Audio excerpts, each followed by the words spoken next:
단원 미리보기인데 전체 2의 1단원이 죽음과 관련된 내용이거든요. 거기서 볼 내용들이다.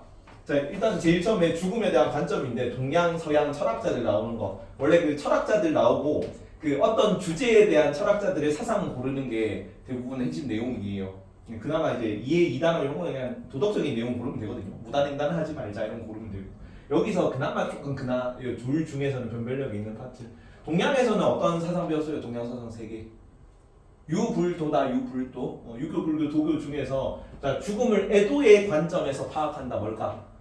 슬퍼하고 추모하는 대상이다. 죽음은 어떤 관점일까요? 유교입니다. 유교. 유교에는 제사 지내는 게 주요 그 의례 중에 하나란 말이야. 그래서 오례가 있죠. 제례, 뭐 상례, 제례, 상례, 빈례 뭐 이래가지고 손님 맞을 때 예절, 제사 지낼 때 예절, 뭐 가정 안에서의 예절 뭐 이런 게 있단 말이야. 그 중에 제사 지내는 게 굉장히 큰 의례의 부분을 차지합니다. 그래서 애도하는 관점으로 파악한다. 슬퍼하고 추모해야 되는 대상이다. 유교 입장이고요. 유교. 그다음에 죽음은 고통이다라고 파악한 사상가 있었죠. 누구? 유교, 불교, 도교 중에서. 불교에서 사성제 뭐야? 봄이야. 불교 사성제 기억납니까? 원칙은 불교 측은지시 유교고. 고진멸도다. 고진멸도. 고진멸도의 고가 뭐였니? 고성제. 고통을 얘기했잖아. 집은 집착, 멸은 소멸, 도는 방도였죠. 그런 게 있었습니다. 고통을, 죽음을 고통으로 파악한다. 뭐? 불교고요. 고성제에는 어떤 고통들이 있었니? 생로병사가 고통입니다. 다 저항하지 말고 친구들. 생로병사가 고통이죠. 생로병사.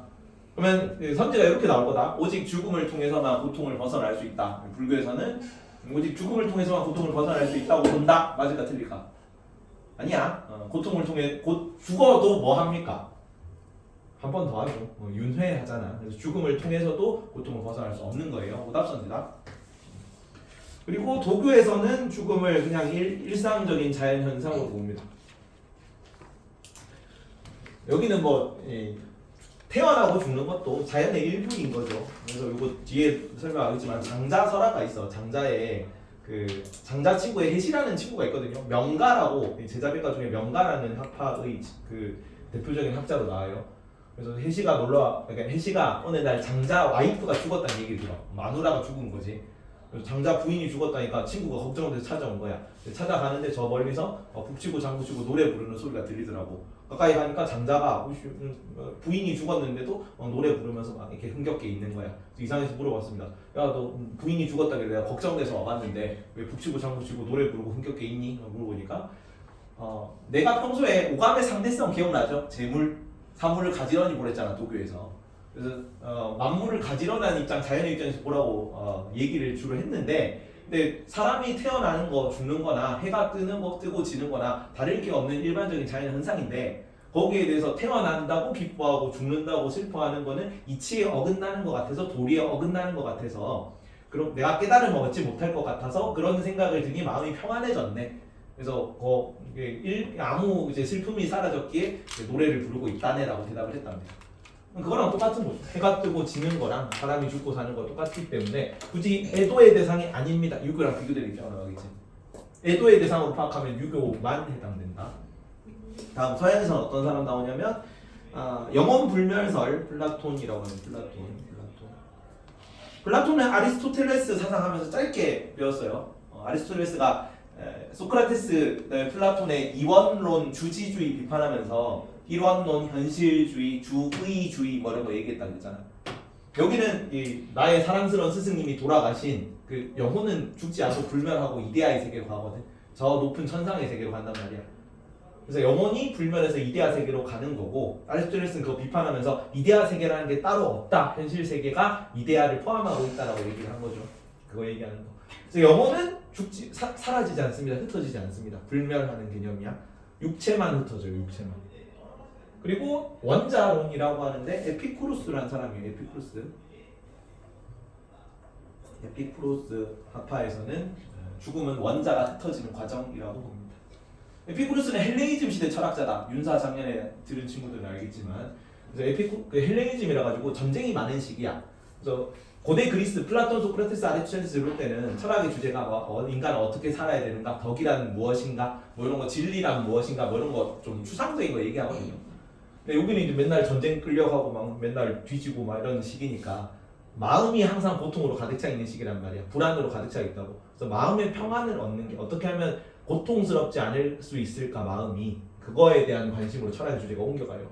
그래서 에피쿠르스가 얘기했던 거는, 얘는 그 소극적 쾌락주의라고 하는데, 쾌락을 최고로 만들면 마음이 불안에 시달리지 않을 거라고 보거든. 근데 에피쿠르스 이전에 그 키레네 학파라고 감각적, 육체적, 순간적 쾌락을 추구했던 쾌락주의 학파가 따로 있었어. 근데 걔네는 이거 고1 때 배웠죠. 행복론하면서. 근데 그 철학 학파들은, 키레네 학파는 너무 쾌락, 막 감각적 쾌락, 순간적 쾌락 이런 걸 추구하는데 에피쿠르스가 보기에는 어떻다? 오히려 불행해 보이더라. 쾌락을 추구하는 걸 과도하게 하다 보면 고통이 더 커지더란 얘기입니다. 그래서 얘는 쾌락주의지만 소극적, 검소한 생활, 그다음에 뭐 소박한 생활 이런 걸 추구하는 쾌락주의예요. 그래서 쾌락을 추구할 때는 쾌락을 느낄 때는 뭘 통해서 느끼지? 감각을 통해서 느끼죠. 그래서 경험론 계열이라고 하는데, 죽음에 대해서 이렇게 얘기해요. 죽음은 내가 살아있을 땐 죽음을 경험할 수 없다. 그죠? 그렇잖아. 살아있다는 거는 죽지 않은 상태인 거죠. 어떤 살아있는 존재도 죽음을 경험해 본 적이 없어. 내가 죽고 나서는 내가 없죠. 그지? 그러면 어떤 인간도 결코 죽음을 경험해보지 못했는데 사람들이 다 죽음을 고통스러운 거, 두려운 거, 공포스러운 것으로 생각하고 있더라. 잘못 알고 있는 거지. 죽음에 대해 바로 알면은 내 마음의 불안을 좀 해소할 수 있다고 봐요. 그러면 죽음은 뭐냐라고 물으면 그냥 원자가 잠깐 뭉쳐졌다 흩어지는 과정이라고 설명합니다. 뭐랑 유사하냐면 불교, 도교적 입장이랑 유사하다. 자연스러운 순환 과정을 봐요. 원자가 뭉쳐졌다가 흩어지는 과정이다. 그죠? 다음 마지막으로 실존주의자 중에 하이데거라는 인물이 있는데, 하이데거.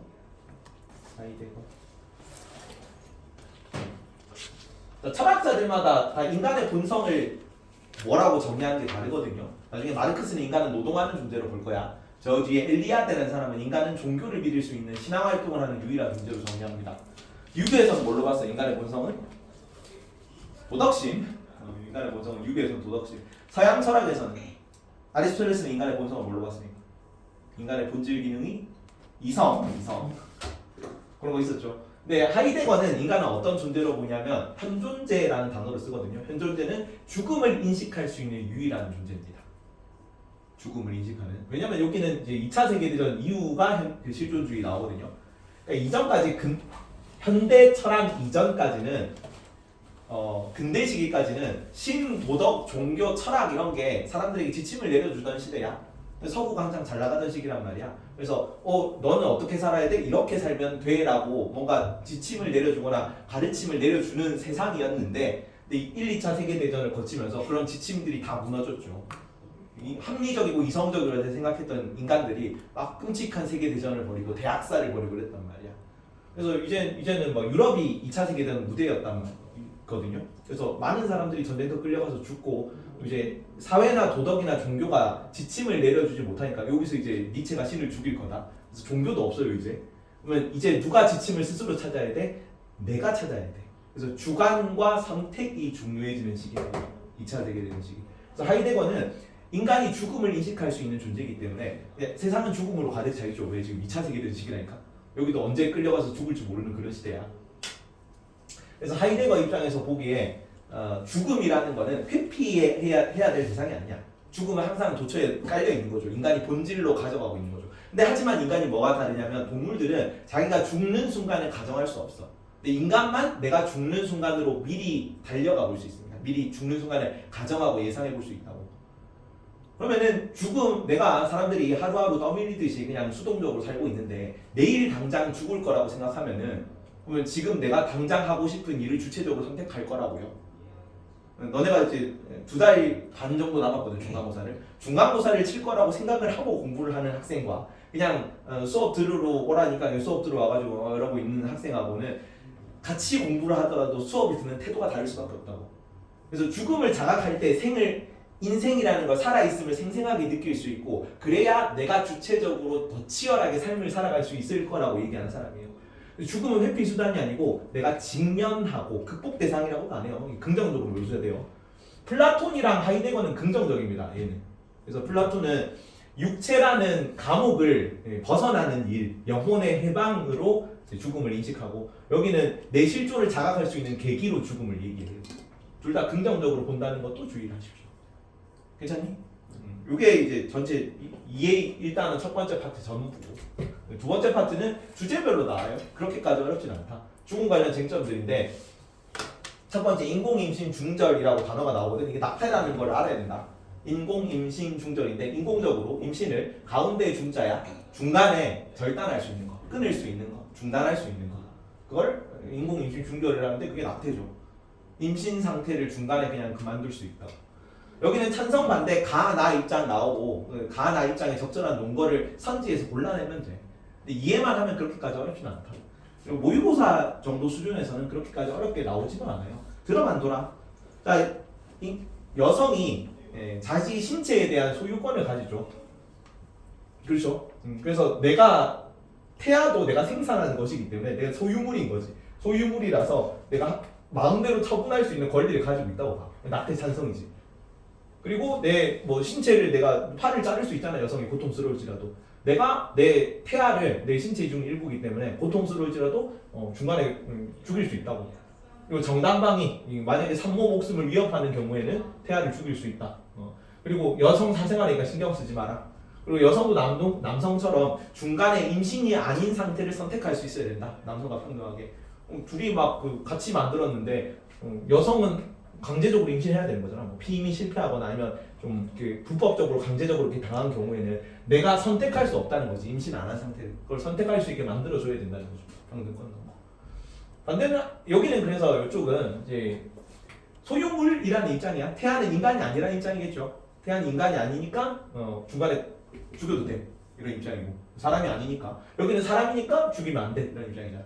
그래서 태아는 존엄한 존재고 인간과 동일하게, 그리고 태아는 신성 불가침한 존재고 무고한 인간이 신성 불가침한 권리를 가진다 이렇게 보고, 그리고 그래 너네 말대로 인간은 아니지. 여기 이제 찬성론자에 대한 반박입니다. 인간은 아니지만, 완전한 인간은 아니지만 인간이 될 잠재성을 가진 존재야. 그러니까 잠재성을 가지고 있으니까 동일하게 인간을 고려해줘야지. 그리고 고전 종교들은, 고전 사상들은 불교, 자연법, 칸트 이런 사람들 다 낙태 반대겠죠. 여기는 불교는 불사의생의 계율 이런 거 나올 거고, 자연법은 자기 보존. 기억나요? 현수야, 자연법 제1원리가 뭐였니? 봄이 기억나요? 선을 행하고 악을 피하라. 선행악비. 자연법 제1원리 외우세요. 10분이다 다시 물어봅니다. 계속 나오죠. 자연법 제1원리 뭐라고? 네. 자연법 제1원리가 뭐라고? 선을 행하고 악을 피하라다. 그래서 거기 선이라는 거는 자연적 성향을 따르는 건데, 1의 성향이 자기 보존, 2의 성향이 종족 보존, 3의 성향이 신에 대한 탐구와 공동체 생활인 게 나왔다.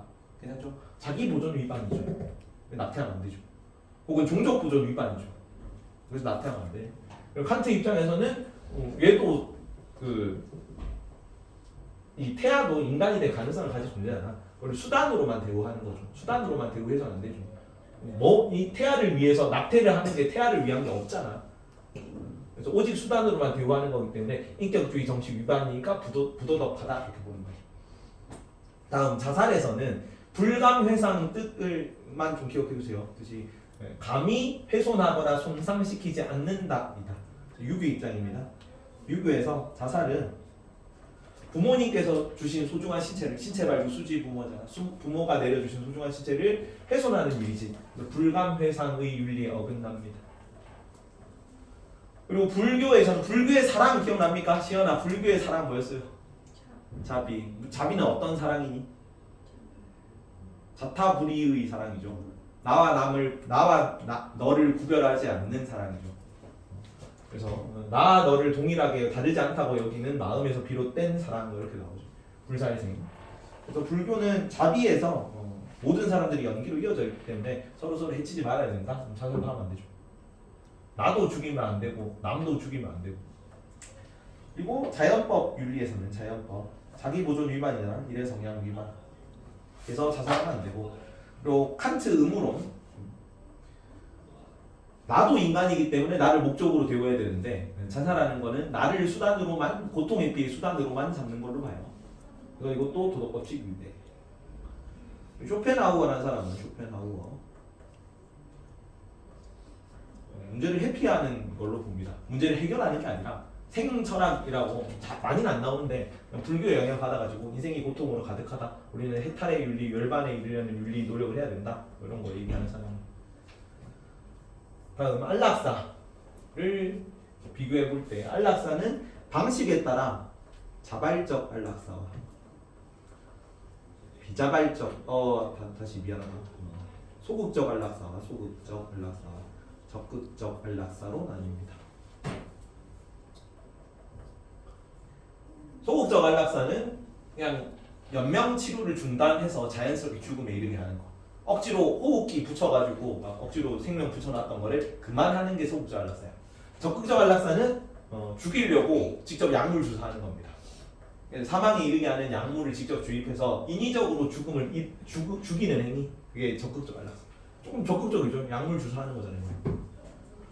방식에 따른 거고 동의에 따라서 뭐라고 나눌 수 있냐면 자발적 안락사와 이건 환자가 원해서 환자가 죽여주세요라고 고통스러워서도 못 견디겠어요라고 얘기했을 때 환자 의견을 듣고 죽이는 거야. 자발적 안락사.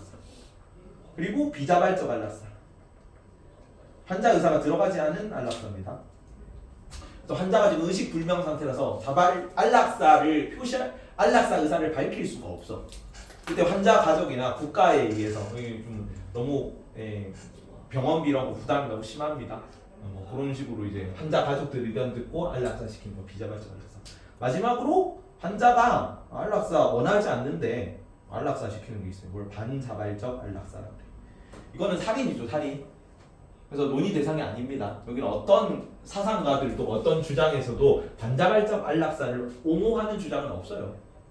죽기 싫다는데 약물 주사하는 건 이건 살인이지. 그죠? 그래서 뭐 오닥선지 정도 하나 나올 수 있는 거고 아니면 이제 문제 제시문이나 가나 입장에서 그런 걸로 안 나와요. 제시문 어떤 입장에서.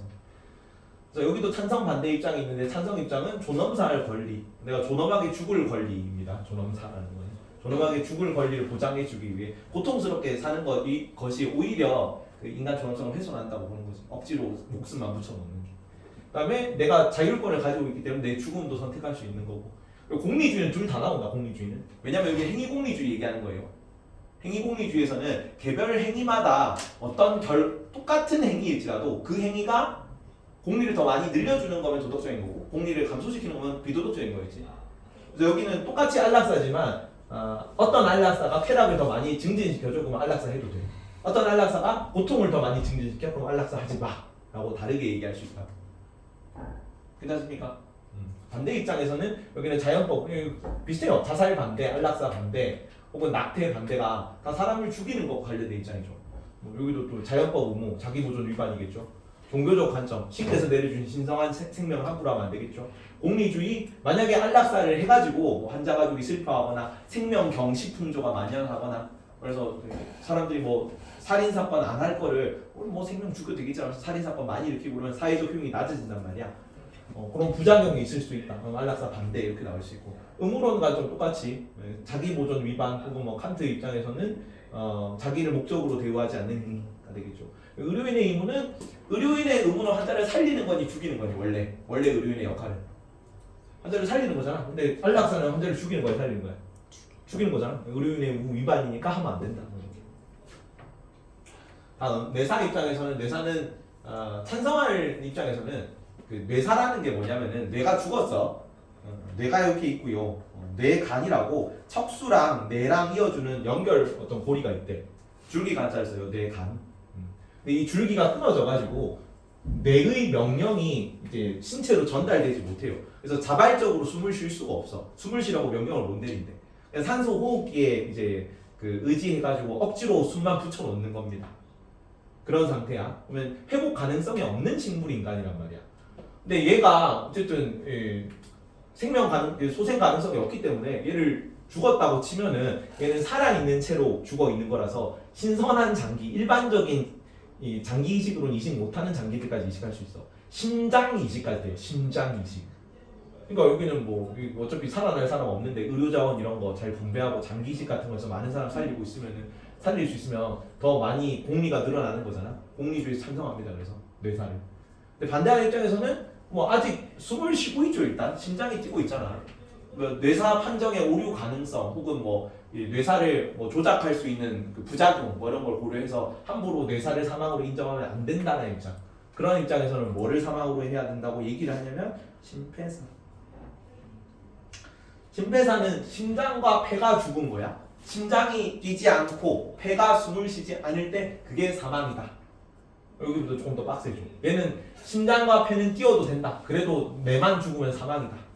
예전에는 이런 문제가 일어날 수 자체가 없었다고. 예전에는 숨을 쉬라고 명령을 못하면 당연히 죽는 거지. 오늘날 의학 기술 발달했으니까 이런 걸 가지고 논의를 해야 되는 거죠. 그래서 여기 나오는 게 이런 게 전부 다 이제 실천주법 윤리학 얘기야 이제. 괜찮죠? 넘어가고 이게 뭐 짧게 만화를 봅시다. 유교의 죽음관인데 죽자 스스로의 의지로 그러니까 공자나 맹자가 저자 지금 목숨을 끊으려고 측은지심 레벨 83 발동 이렇게 돼 있는 거예요. 그래서 잠깐 왜 죽으려는 것인가? 부모님이 주신 소중한 몸을 훼손할 셈인가? 생각해보게 자네가 죽으면 슬퍼하는 부모님을 좀 이렇게 하고 있죠. 근데 유교에서는 죽음은 애도의 대상이지만 뭐가 더 중요하냐면 유교는 실천윤리 됐죠. 이렇게 얘기해요. 죽은 이후의 삶은 아직 알 수가 없다. 공자가 잘 모르겠다 그랬어. 공자님 그 제자가 공자님 혹시 귀신이 있다는데 뭐 어떻게 생각하십니까? 물으니까 야, 산 사람의 일도 모르는데 어떻게 죽은 후의 일을 알겠느냐. 잘 모르겠다는 얘기지. 그래서 애도하고 추모하는 대상이긴 하지만 죽음 후에 사후 세계 이런 거 생각하지 말라고. 그런 거는 그냥 살아 있을 때 이 도덕적 실천에 더 신경 쓰라고 얘기를 하는 거예요. 그래서 아침에 도를 들으면 이 도는 도덕이다. 이는 의지야. 아침에 도덕을 깨우치면 저녁에 죽어도 좋답니다. 미리 적어두세요. 나중에 조문석사라든지 아침에 도를 깨우치면 저녁에는 죽어도 좋아. 나를 죽여 그래서 나를 죽여 인을 이룰 수 있는 겁니다. 이 신자가 몸신자 혹은 몸기자는 1인칭이랬어요.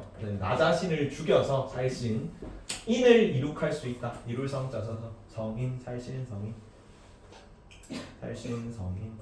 죽음은 애도의 대상이긴 하지만 뭐가 더 중요하다? 살아있을 때의 도덕적 실천이 더 중요하다. 그래서 얘가 부모님이 주신 소중한 생명을 저살로 마감하려고 그랬는데 놔주세요. 저는 인의를 이루기 위해 죽는 것입니다. 하니까 살신성인이라고 말을 하지 미안하면서 비니자한테 당도해주는 거죠. 뭐가 더 중요하니까 살아있을 때 인을 이루는 게 더 중요하니까 그걸 위해서라면 목숨을 버려도 되는 거예요. 그렇죠? 그래서 그 막 맨날 죽여주시옵소서 전하 이런 거 하잖아.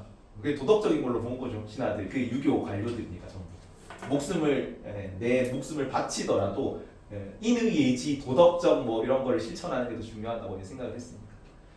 다음 서양의 죽음관인데 하이데거 아까 뭐라 그랬어? 인간은 뭘 인식할 수 있는 존재? 인간의 본성은 죽음을 인식할 수 있는 유일한 존재다. 그걸 현존재라는 단어로 표현했어요. 지금 여기 있으면서 죽음을 인식할 수 있는 존재. 자, 하이데거 내 주위에는 정녕 아무도 나가 있지 않은 걸까 하면서 이렇게 혼자 이렇게 자기감에 빠져 있으니까 그런 생각 말게 현존재요. 단어도 기억해라. 하이데거 키워드다 현존재. 죽음이 있지 않나? 그러니까 인간이 항상 2차 세계대전 시기라서 그래요.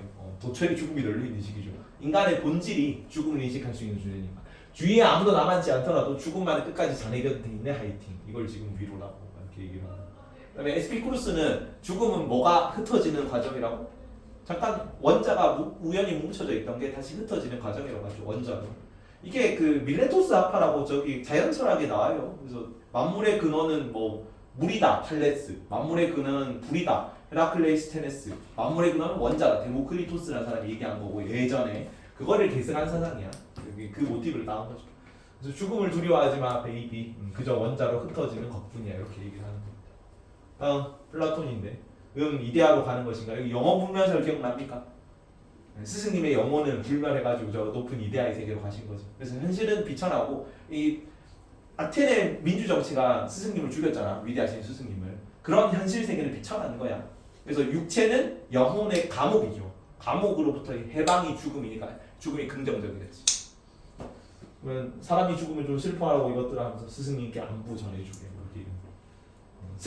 슬퍼하는 대상이 아닌 거죠. 얘네들은. 에피쿠로스는 자연스러운 과정인 거고 플라톤은 영혼의 해방이니까 얘만 현존제도 죽음은 내 실존을 자각하게 하는 계기인 거고 유교에서는 슬퍼해야 되는 대상이고 나머지는 슬퍼하지 않습니다.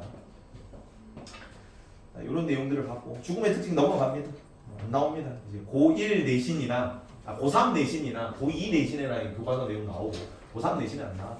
모의고사에 안 나옵니다. 바로 넘어갑니다. 동양의 죽음과 유교 애도의 대상이라 그랬습니다. 애도 두려움의 대상이 아니고 근데 도가는 애도하지 않는다 그랬죠. 와이프 죽었을 때 북치고 장구치고 노래했다 그랬죠.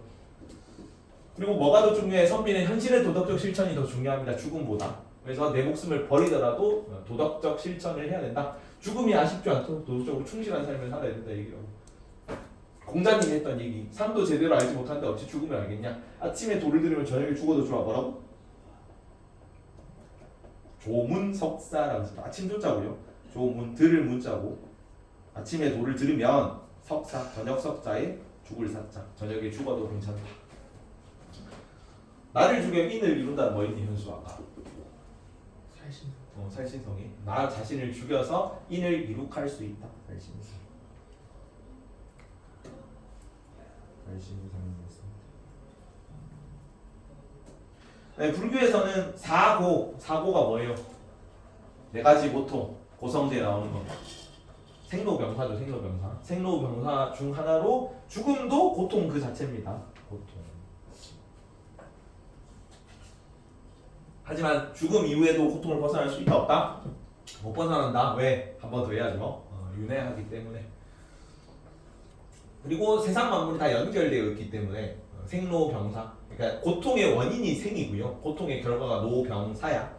그래서 삶이나 죽음이나 다 인과관계로 연결되어 있는 거기 때문에 다른 것이 아닙니다. 삶과 죽음은 하나라 그래요. 생사일역.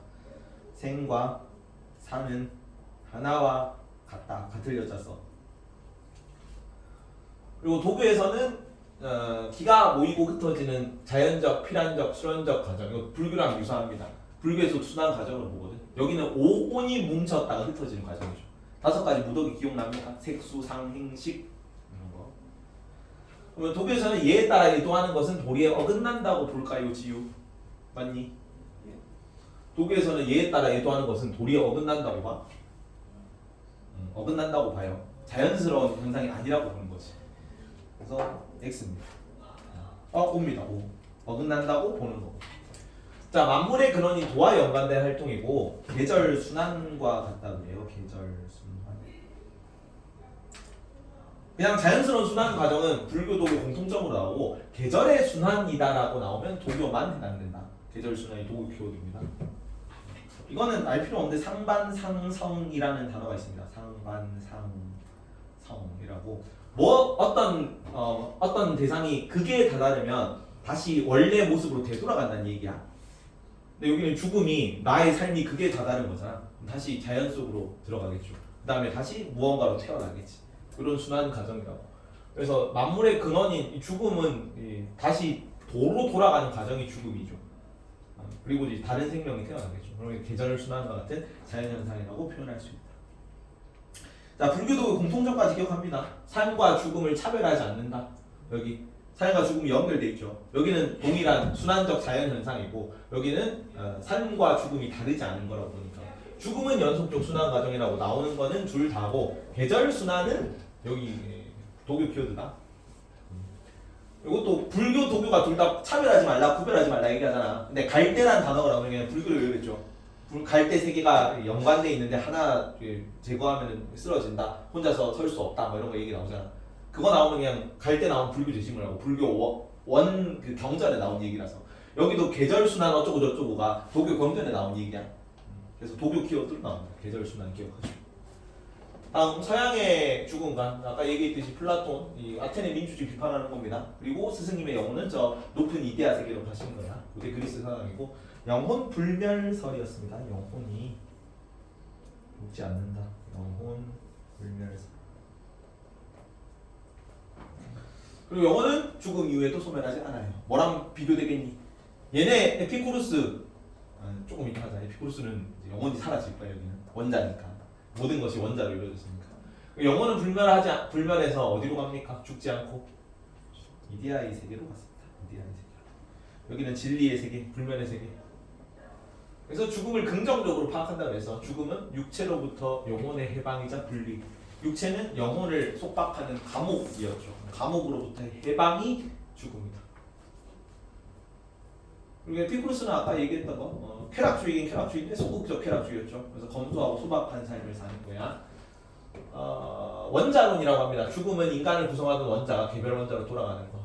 그래서 여기는 영혼까지 소멸해요. 플라톤의 영혼은 불멸한다는 거랑 비교합니다. 원자론이고요. 원자론. 그리고 경험론이라고 하는데 10번의 경험론. 원자로 이루어진 쾌락을 경험으로, 감각을 경험으로 느끼잖아요. 쾌락도 경험으로 느끼는 거고. 그래서 경험론이기 때문에 죽음도 경험할 수 있는 대상이면 우리가 느낄 수 있는 걸로 보거든. 근데 죽음은 느낄 수가 없죠. 살아있는 한 우리는 죽음과 함께 있지 않다. 죽음의 이름은 우리는 존재하지 않다. 그래서 죽음은 경험할 수가 없고 느낄 수가 없는 대상인데 사람들이 이거 고통의 대상으로 착각하고 있는 거죠. 그래서 죽음에 대한 올바른 인식, 유령도 없고 내세도 없어. 그냥 원자가 흩어지는 거라고. 그거를 바로 알게 되면 불멸에 대한 갈망에서 벗어날 수 있고 죽음에 대한 공포에서 벗어날 수 있어요. 그래서 마음이 불안이 제거된 상태. 에피쿠로스가 생각하는 이상적 행복의 경지거든. 그걸 아타락시아라는 단어를 씁니다. 아타락시아. 여기는 쾌락주의인데 소극적 쾌락주의죠. 그래서 타락하지 않는다, 안 타락한다 이렇게 외웁니다. 안타락시아예요. 안타락시아. 이거는 예전에 내가 이 교재 만들 때 2022년부터 만들었는데 이 교재 만들 때 그때 한창 궤도 아저씨가 유튜브 나와가지고 뭐 어떻게 지평자 표기에 고정하고 계신가요? 그거 막 떠들던 때거든요. 그래서 귀신에 대해 올바로 인식한다면 만약에 귀신이 있어. 귀신이 나를 오잖아. 귀신이 오면은 걔가 귀신이란 얘기는 물리적 형체가 없다는 얘기죠. 나한테 물리력을 행사할 수 없다는 얘기. 이제 나를 해코지할 수 없잖아. 얘가 귀신이라면. 근데 만약에 물리력을 행사할 수 있어. 그럼 걔는 귀신이 아니잖아요. 그지? 귀신이 물리력이 없는 뭐 유령 같은 개념이니까. 그럼 귀신이 만약에 귀신이면 나한테 해코지를 할 수 없고 만약에 귀신이 아니면은 나한테 해코지를 할 수 있으면 걔는 귀신이 아닌 거지. 그럼 귀신을 두려워할 필요가 있어 없어? 없잖아. 그래서 귀신에 대해 바르게 인식하면 귀신에 대한 공포에서 벗어난다. 그것처럼 죽음에 올바로 안다면 죽고 난 후에는 내가 없고 살아있을 땐 죽음이 없으니까 죽음에 대해서 공포를 느끼지 않을 수 있다. 그런 이제 이 올바른 인식 이성의 역할 이런 걸 강조한다는 입장이라고요. 괜찮죠? 그게 좀 쓸데없는 것 같기도 하고 괜히 넣는 이랬어요. 다음 하이데거라는 사람이고 아까 여기는 실존주의를 따르는데 이런 지금 여기 살아있는 현실적 존재 이걸 어떤 단어로 정의했니? 지금 현재 여기 존재한다. 죽음을 인식한다. 그래서 현존재였습니다. 현존재. 12번에 현존재라고 적고 현존재는 현존재인 인간만이 죽음을 인식할 수 있는 존재였어요. 그래서 뭐 할 수 있어? 죽음으로부터의 선구. 죽음으로의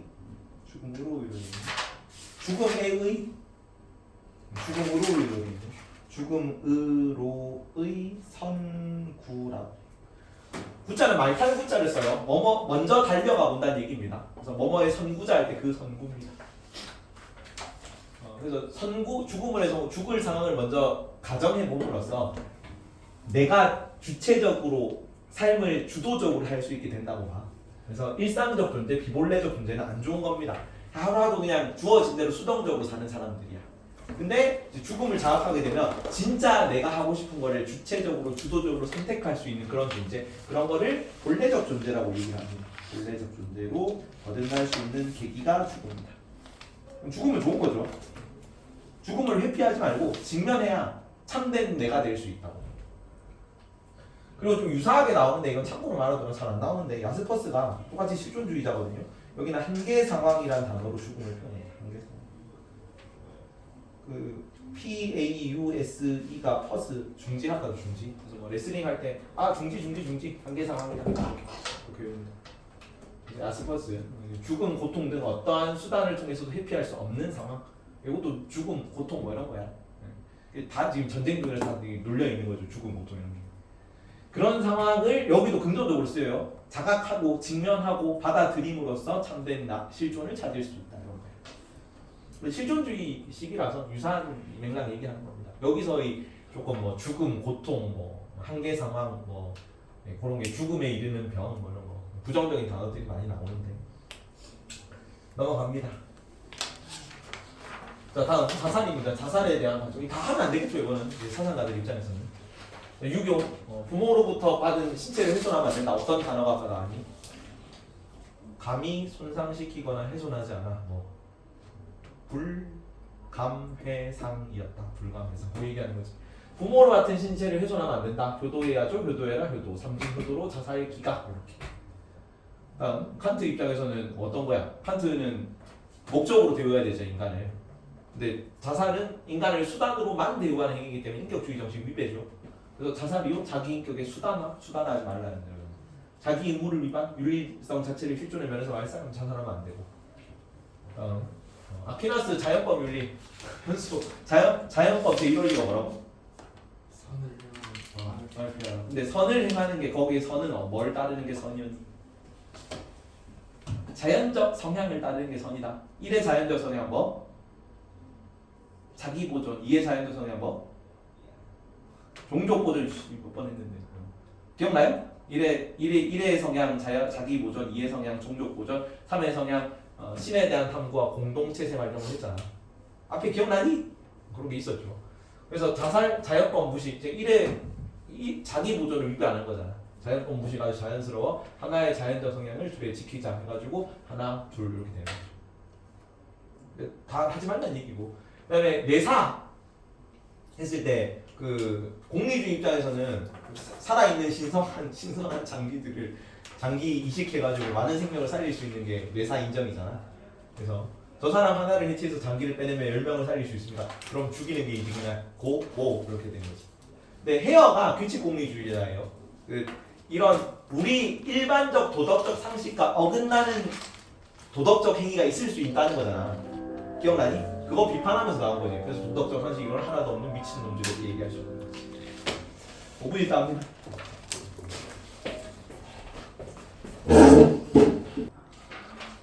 인공임신 중절. 인공임신 중절이 낙태됐다. 인공적으로 임신을 중간에 그만둔다는 얘기죠. 낙태인데 낙태에 찬성 논거 드립니다. 그거까지 나왔죠. 낙태 아까는 죽음과 쭉 본 거고 여기부터는 이제 죽음과 관련된 개별 그 주제들을 보는 거지. 자, 태아는 여성 몸의 일부다. 그래서 소유권을 가지고 있기 때문에 태아도 마음대로 해도 돼. 소유권 논거라고 해요. 소유권. 이거를 모의고사 혹은 뭐 고1에서 이걸 달달달 외우라고 내진 않아요. 고1, 고3은 원래 이제 범위가 엄청 길기 때문에 이렇게 짜질구리하게 개별적으로 안 낸다. 고2들이는 다 외우라 그랬는데. 근데 이런 거를 선지로 나왔을 때 이게 찬성 논거인지 반대 논거인지 구분하면 돼. 그래서 그렇게까지만 어렵진 않아요. 다음, 태아는 여성이 왜 그러면 여성이 소유권을 가지고 있느냐? 태아는 여성이 생산한 생산물이거든. 생산 논거라. 그래서 소유권 또한 여성에게 있는 거죠. 다음, 신체를 자유롭게 다룰 권리를 가지고 있어. 내가 내 팔을 자르는데 고통스럽지만 팔을 자를 수 있잖아. 여기도 그래서 자율성 논거라 그러는데 내 자율에 속한 영역이기 때문에 자율성 논거. 낙태도 내 마음대로 할 수 있다. 이런 입장입니다. 자율성 논거. 다음, 정당방위 권리에 따라 일정 조건 충족할 시 자기 방어 측면에서 가능하다. 정당방위 논거라 그래요. 정당방위. 내 목숨 위협받을 때 목숨 위험하는 사람을 죽이면 무죄 판결 뜨잖아요. 그런 것처럼 태아가 그 출산 과정에서 산모 목숨을 위협하면 죽여도 된다고. 그리고 낙태는 사생활이니까 신경 쓰지 마. 개인 사생활 침해당하는 권리의 문제 차원의 문제야. 그리고 여성도 남성처럼 임신하지 않은 상태를 선택할 수 있어야 돼. 평등권 그런 거 있고. 낙태 반대는 존엄성 논거다. 존엄성. 태아도 인간이므로 존엄해서 함부로 해야 할 수 없다는 얘기입니다. 존엄성 논거. 존엄성. 그리고 무관 인간의 신성 불가침 논거. 신성함으로 침해될 수 없는 권리를 가진다는 얘기입니다. 잘못 없는 인간인 태아를 치면 안 된다. 그리고 성인으로 발달할 가능성이 있는 존재. 이걸 뭐라 그러냐면은 잠재성 논거라고 그러죠. 잠재성. 잠재적인 존재이기 때문에 인간하고 동일하게 오래 해줘야 돼요. 얘도 도덕적 권리를 가지고 있어요. 불교에서는 불사회생 이거고 자연법에서는 자연보존, 생명보존, 자기보존, 생명보존을 어긋나는 종족보존을 어긋나는 행위 같은 수단으로 대한 행위였죠. 넘어가고 자살에 대한 관점 6에서는 어떤 단어 썼습니까? 감히 훼손하거나 상처 입히지 않는다. 불감회상이었습니다. 불감회상. 이게 효의 시작이기 때문에 자살을 하면 안 되는 거야. 시작조차 못하는 거죠. 그리고 불교는 이거 살생의 계율로 오답선지로 나옵니다. 자살은 살생의 계율을 위배하는 것이기 때문에 불교에서는 금지한다. 불살생의 계율이다. 불살생의 계율에 대한 위반이기 때문에 자신에 대한 성명도 보호 존중해야 됩니다. 자연법 성향에서는 자연적 성향 뭐 일의 성향 뭐라고 현수? 일의 성향 2의 성향이 정력 보존이고 1의 성향은 자기 보존. 내 스스로를 보존하는 거. 자기 보존을 위반하는 행동. 자기 보존 위반. 그래서 신을 거스르는 행위. 자, 칸트 입장에서는 고통에서 벗어나기 위해 자기 인격을 뭘로만 이용하는 것? 수단으로만이죠. 수단으로만. 수단으로 대해도 되는 경우가 있어 없어? 있죠. 동시에 목적으로 대우하면 가능했잖아. 단지 수단으로 대우하지 말고라 했잖아. 수단으로만 하면 안 하기만 하면 괜찮다고. 근데 자살은 수단으로만 하는 거예요. 이용하는 거예요. 그래서 안 된다는 거죠. 동시에 목적으로 대우하면 인격주의 정신을 위반합니다. 그리고 주의하세요. 원래 칸트는 경향성을 어떻게 생각했어요? 경향성은 육체에 속한 거죠. 육체에 속한 거는 어떻게 해야 되지? 도덕법칙을 원래 실천하는데 방해하는 거였죠. 경향성은 극복 대상이란 말이야. 근데 자살 문제에서만 원래 아퀴나스는 자연적 성향이니까 경향성을 인정했고 경향성 긍정적으로 봤지 아퀴나스는. 근데 칸트는 원래 경향성을 극복하라 그랬는데 생각해보면 자기 보존은 자기 자신을 목적으로 대하는 겁니까? 수단으로 대하는 겁니까? 자기 보존은 내 자신을 수단으로 대하는 거야? 목적으로 대하는 거야? 목적으로 대하는 거잖아. 자기 보존은 경향성이거든? 주의하십시오. 자기 보존은 경향성이야. 근데 자기 보존을 극복하라고 얘기를 안 해. 왜냐면 자기 보존은 경향성임에도 불구하고 스스로를 목적으로 대우하는 거기 때문에 도덕법칙의 합치예요. 그래서 중요합니다. 이것은 자살 문제에서만 칸트와 아퀴나스 입장이 동일해요. 그래서 자연법적 의무를 얘기합니다. 경향성을 따르라 그래요. 여기는 자기 보존이라는 자연법적 의무라고 해요. 자연법적 의무에 대한 위반이니까 위에 수단으로 대우하는 거 플러스 자기 보존은 도덕법칙을 따르는 게 자기 보존이거든. 칸트에 따르면. 왜냐면 스스로를 목적으로 대우하는 거니까. 그거를 위반하는 것이기 때문임에도 이제 자살을 하면 안 되는 거야. 그래서 뒤에 이거는 경향성을 따르라는 거예요. 이거는 칸트 입장에서 좀 예외적인 거다. 그래서 자살 문제에서만 다르게 적용한다고 따로 외우십시오. 이건. 이해가니? 그래서 자기 보존이라는 자기 보존 자연법적 의무 위반. 그래서 이렇게 얘기를 했습니다. 인간의 자기 자신에 대한 제1의 의무는 동물적 자연 본성에서의 자기 보존. 동물적 자연 본성 뭐야? 경향성. 근데 경향성이 제1 의무라고 본다고. 이 파트가 좀 특이한 겁니다. 그냥 예외로 외우십시오. 예외로. 자, 쇼펜하우어는 자살은 문제 해결 수단이 아니라 그냥 문제를 뭐에 하는 거에 불과하다? 회피하는 거에 불과하다고 했습니다. 회피. 끝. 내용 안 어렵고요. 다시 안락사 본문 갑니다. 자, 수단에 따라 연명 치료를 중단한다. 그냥 자연스럽게 죽음에 이르게 한다. 현수 뭐였어요? 연명 치료를 중단해서 자연스럽게 생명을 단축하는 걸 무슨 안락사라 그래? 소극적인 거. 소극적 안락사였고 1번 소극적 안락사. 2번 지우 약물을 직접 주사해서 죽이는 거 뭐였어? 적극적 안락사였죠. 1번은 소극적, 2번은 적극적. 3번 환자가 원할 때 죽인다. 무슨 안락사? 자발적. 환자가 의사가 없어. 그래서 내가 죽겠다는 의사 표시를 안 했음에도 불구하고 가족이나 국가 뭐 이런 다른 주변인들의 의사로 안락사가 시행되는 거. 그걸 무슨 안락사? 비자발적이다. 비자발적. 자발이 안 들어가 있다고. 비자발적 안락사. 내 환자가 안 원할 때 반자발적이겠죠. 이거는 살인이니까 논쟁 대상이 아니다. 대시문으로 안 나옵니다. 대시문 입장으로. 반자발적. 다시 안락사 찬반론, 자율성 논거. 인간은 죽음을 선택할 권리가 있다. 자율권이 있다. 그러므로 안락사 찬성할 수 있다. 인간답게 죽을 권리 뭐? 아까 뭐 했어? 존엄하게 죽을 권리를 어떤 단어로 썼니? 존엄사할 권리다. 존엄사할 권리가 있어. 인간은 인간답게 죽을 권리가 있고요. 그리고 공리주의 관점에서 가족에게 경제적 부담을 준다. 의료자원의 효율적 분배를 방해한다. 이거는 그 안락사가 하는 게 공리를 더 올려준다고 보는 입장이지. 공리주의 관점. 반대가 더 많다는 얘기는 일반적으로 안락사 생명을 단축시킨 행위는 안 좋게 보는 입장이 많다는 얘기야. 생명의 존엄성 때문에 인간 생명은 존엄해. 그래서 인위적 생명과 조금 부담이. 죽음의 권리 없다. 인간에게는 신께서 주신 소중한 생명을 내 인위적으로 단축시킬 수 없다는 얘기지. 죽음의 선택 권리가 없고요. 죽음의 인위적 조치는 자연 질서에 위배된다. 여기는 자연법적 관점이겠죠. 자연 질서니까. 8번 자연법적 관점. 수단 얘기하니까 뭐겠어? 수단? 의무론적 관점이죠. 의무론 입장에서. 의무론적 관점. 10번에는 안락사 허용 시에 생명 경시 풍조가 만연하고 오남용이 발생할 수 있다. 이거는 공리주의적 입장에서 이렇게 얘기해요.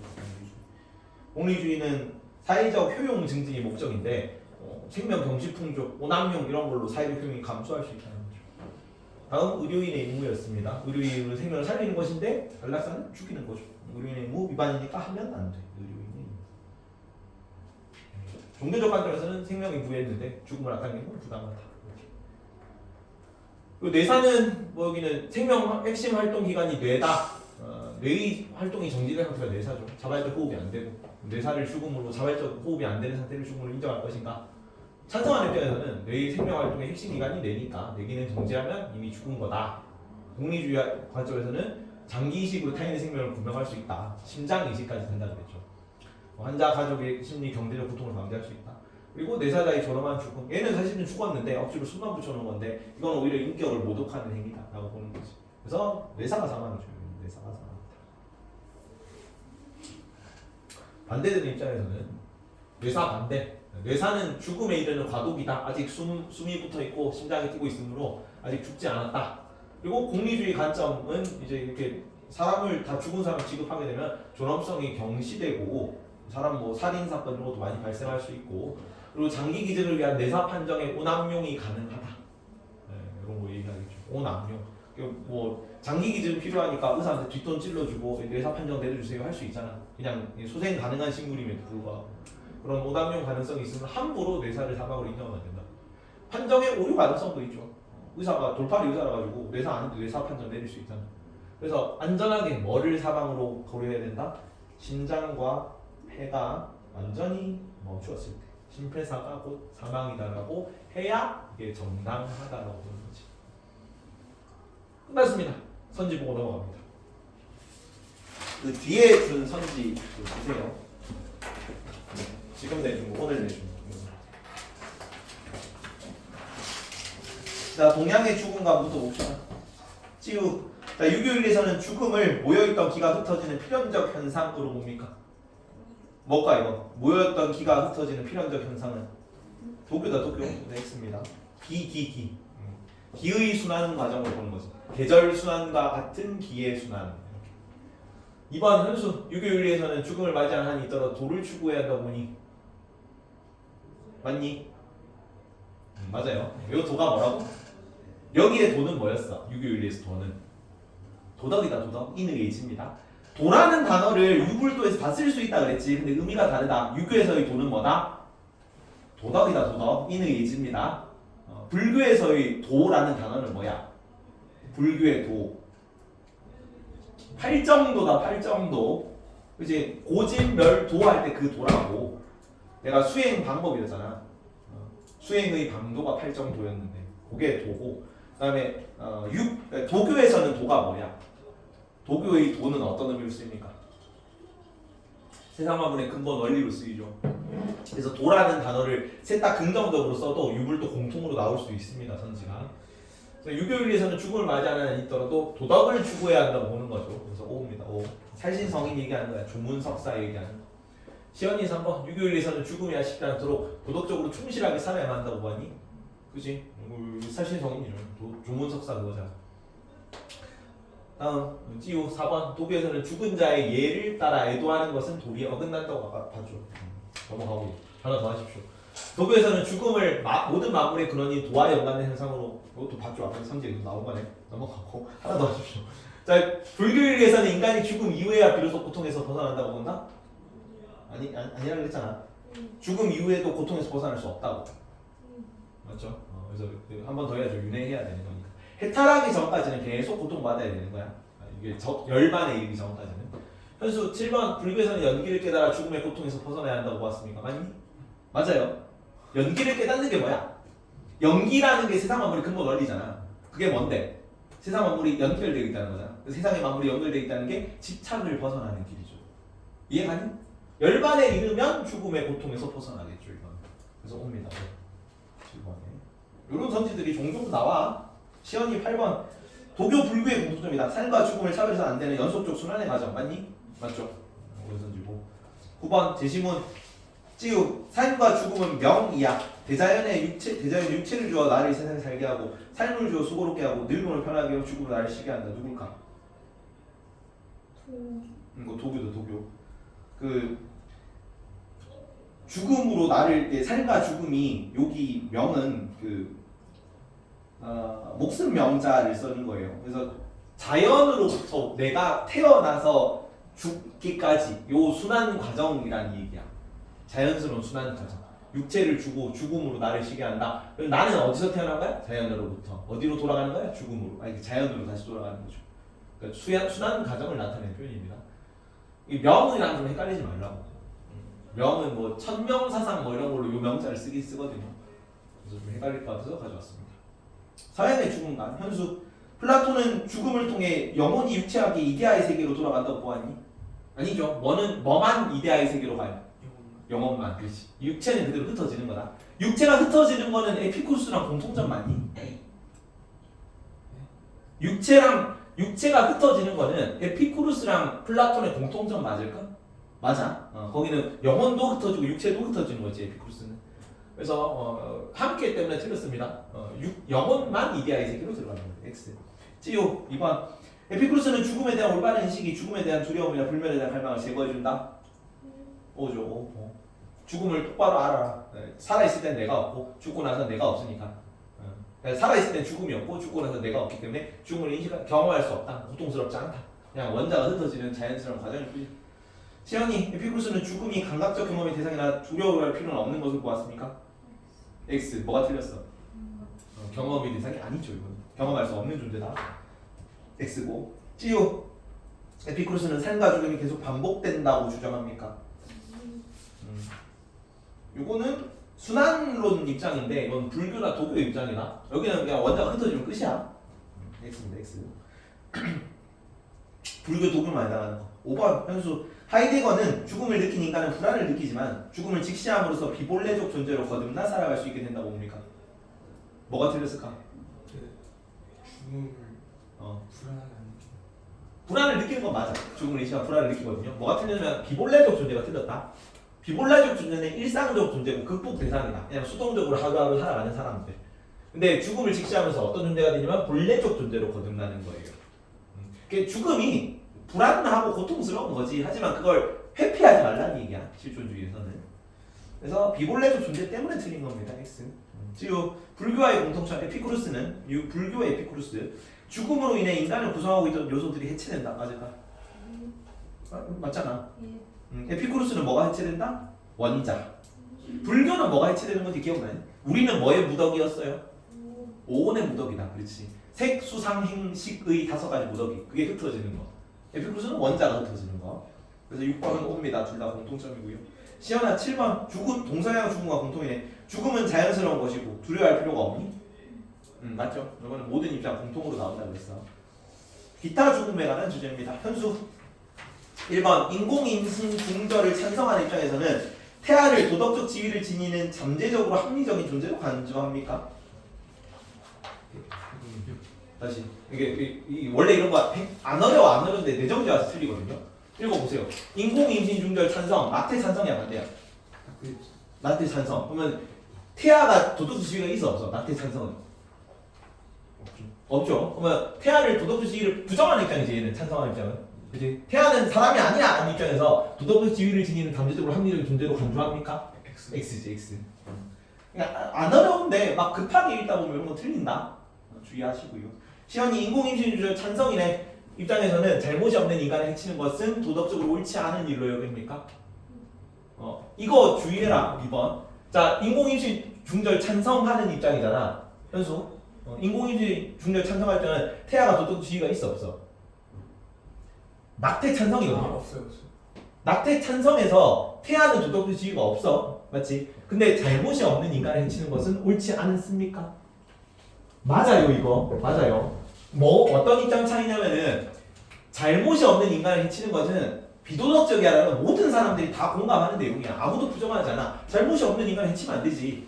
근데 낙태 찬성에서 뭐라고 보냐면 얘는 인간이 아닌 거지. 이해가? 그래서 얘는 인간이 아니기 때문에 잘못이 없는 인간을 해치는 것은 잘못됐지. 하지만 얘는 인간이 아니니까 해쳐도 돼라는 입장인 거야. 이거는 둘 다 공통입니다. 인공인지 찬성 반대해서 둘 다 잘못이 없는 인간을 해치는 것은 옳지 않은 일로 여겨요. 그지? 주의하십시오. 이런 식으로 문제가 조금 꼬아서 나와. 찌우 3번. 뇌사 인정을 찬성하는 입장에서는 인간 생명의 유용성이 평가돼서는 안 된다고 주장할 겁니까? 아니죠. 이거는 공리주의 입장이잖아. 뇌사 입장 찬성에서는 생명성을 유용성에 평가하자고 얘기해야겠죠. 뇌사를 통해서 얘를 죽이면은 한 10명 살릴 수 있으면 뇌사 죽음으로 인정해야죠. X입니다. 주장할 것이다. 반대로 돼야 될 거고. 시연이 4번. 뇌사를 죽음으로 인정하는 입장에서는 판정 오류가 발생할 수 있기 때문에 뇌사가 죽음의 판정 기준이 되어야 한다고 봅니까? 아니 이거 반대로 돼야겠죠. 이거는 뇌사가 죽음을 오류가 발생할 수 있으면 뇌사가 죽음의 판정 기준이 되어서 안 되겠죠. 오류를 막으려면 이거를 판정 오류가 있는 거를 그대로 죽음으로 인정하면 안 될 거 아니야. 그래서 심폐사를 기준으로 죽음을 책정해야죠. X.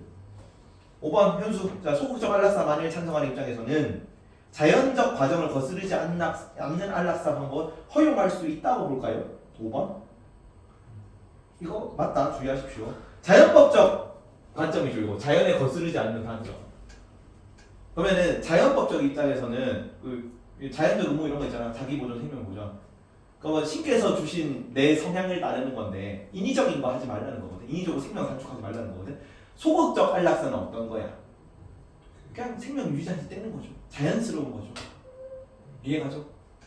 그래서 자연스러운 거는 그냥 그럴 수 있다고 본다고. 뭐만 반대하겠니? 적극적 안락사만 반대합니다. 6번 시연이. 자, 안락사를 찬성하는 입장에서는 자발적 안락사를 자연의 질서에 부합하는 행위로 봅니까? 6번.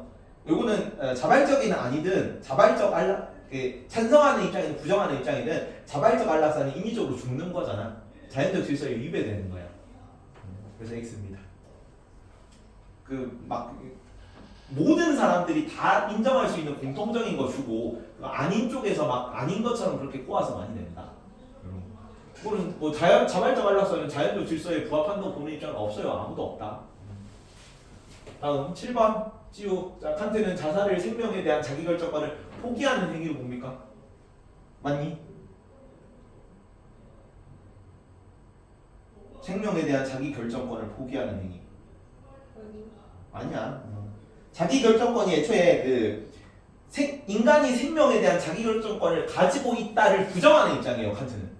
그지? 자기보존 의무가 있었잖아. 아까. 그거는 자기보존이라는 거는 인간을 목적으로 대우하는 거기 때문에 그 경향성은 따르라는 얘기였죠. 근데 자기결정권을 있다라고 하면 안 돼. 그러니까 포기할 수 자체가 없어요. 포기할 수 없는 그 권리로 봐요. 칸트는. 자기결정권을 포기하는 행위가 아니죠. X입니다. 자살 옹호론 입장이다. 자살 옹호로 해서 자기 결정권이 있다고 봐. 근데 칸트는 자살을 부정하는 쪽이니까 너는 자기 죽음을 결정할 수 있는 권리가 없어라는 입장이야. 그냥 무조건 살아야 되는 거죠.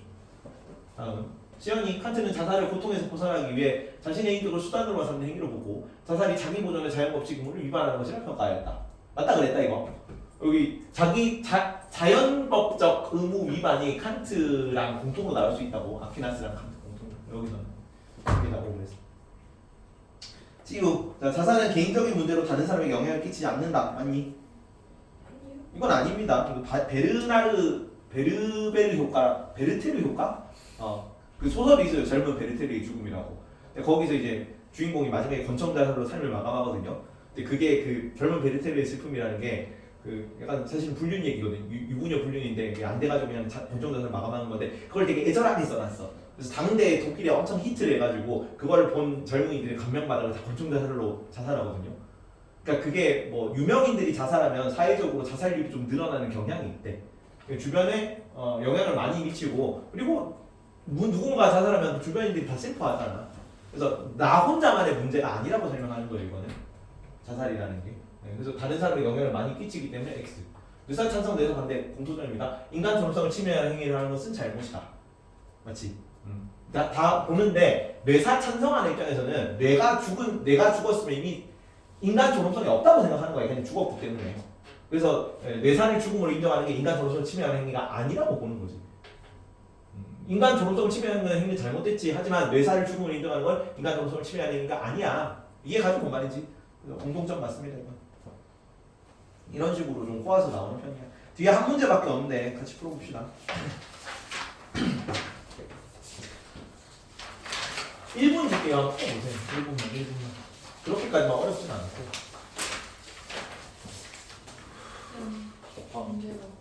문제가 없다고? 자, 내용을 보자. 자, 인간 존엄성은 인간다운 삶에서 찾아야 돼. 고통스러운 불치병을 겪는 한자의 생명을 여자보다 죽을 권리를 존중하는 것이 옳다. 죽을 권리를 존중하는 게 우선이니까 알라스 찬성이야 반대야? 찬성이지. 근데 찬성인데 약물 연명치료를 중단하여 자연적인 죽음에 이르게 하는 것 이걸 무슨 안락사입니까 이거는? 소극적인 거죠. 소극적. 이거 소극적 안락사는 뭐랑 달라? 약물을 의도적으로 주입하는 비도덕적인 살인 이건 뭡니까? 적극적 안락사잖아. 적극적 안락사는 반대하는 거죠 얘는. 소극적 안락사만 인정하는 거라고. 소극적 O, 적극적 X다. 자, 밑에 인간은 그 자체로 존엄해. 어떤 경우에도 인간의 생명은 존엄하게 대우받아야 되고 불필요한 고통을 없애는 명목으로 유지 가능한 생명을 훼손하는 행위는 허용될 수 없어. 의사가 연명치료가 가능한 환자의 치료를 포기하는 것은 살인 행위야. 안락사 찬성이야 반대야? 안락사 반대라는 거죠. 그러면 둘 다 반대하겠죠. 무슨 안락사든 간에 소극적도 안 되고 적극적도 안 돼. 이런 식으로 구조화를 시킬 수 있어야 돼. 자, 그럼 위에 보면 답을 모두 부정의 대답을 할 질문을 고르라 그랬지. 그러면 어떤 입장을 고르면 되겠니? 밑에 선지에서 둘 다 부정하는 게 어떤 입장입니까? 적극적 안락사 부정하는 거다. 그럼 적극적 안락사에 해당하는 내용을 찾아 써보면 되겠죠. 자, 기억 봅니다. 환자의 뜻에 따라 안락사의 방법을 결정해야 하는가. 이거 적극적 안락사 될 수 있을까 없을까? 환자가 적극적 안락사를 원해. 그럼 적극적 안락사 할 수 있다는 거잖아. 기억은 이해가죠? 그럼 적극적 안락사 입장은 둘 다 부정한다고. 얘는 환자가 원해도 연명치료 중단하는 경우만 하고 아무리 약물 주입 이런 건 안 된다는 거죠. 기억, 갑은. 그래서 둘 다 부정이기 때문에 기억이 정답이고요. 니은 불치병을 앓는 환자에 있더라도 존엄하게 대우해야 하는가는 전부 다 얘기하겠지. 다 인간이 존엄하지 않다고 보는 입장은 없습니다. 모든 입장이 다 존엄하다고 볼 거고요. 연명치료 중단에 대한 의료진의 결정은 항상 정당합니까? 어떤 경우에는 안 정당할 수 있어. 소극적 안락사 입장에서는. 의료진이 적극적 안락사를 주장하는 경우에 결정하는 경우에는 정당하지 않을 수 있는 거지. 그래서 항상 정당한 게 아닙니다. 적극적 안락사를 포함하는 내용이잖아. 기읍이나 디귿이나. 그래서 이거는 적극적 안락사가 들어갈 수 있는 내용이면 둘 다 틀렸다고요. X. 그래서 기읍 디귿이 정답. 자, 적법한 의료 절차와 의료적 판단에 따른 연명치료의 중단은 비도덕적인 살인과 다른가? 적법한 절차, 의료적 판단에 따른 연명치료의 중단은 뭘까? 연명치료의 중단. 이건 소극적인 거죠. 연명치료 중단이니까. 그러니까 약물 주입이랑 다른 거잖아. 그지? 소극적 입장에서는 보면 기업 같은 경우는 갑은 인정하겠죠. X. 그래서 기읍 디귿이 답 2번. 이렇게. 연명치료 중단은 살인이 아니라고 보기 때문에 yes. 넘어갑니다. 자, 이게 일단은 끝났고요. 여기 일단 쭉 빨리 넘어가는 거예요. 내용 그렇게 어렵지 않아요. 다음 생명과 관련된 윤리 문제입니다. 생명. 크게 세 가지 볼 건데 인간도 생명이고 동물도 생명이죠. 그래서 인간 관련된 윤리, 동물 관련된 윤리로 나눠서 봅니다. 이거 다 생명 복제 따로 올리자. 15분 남았네.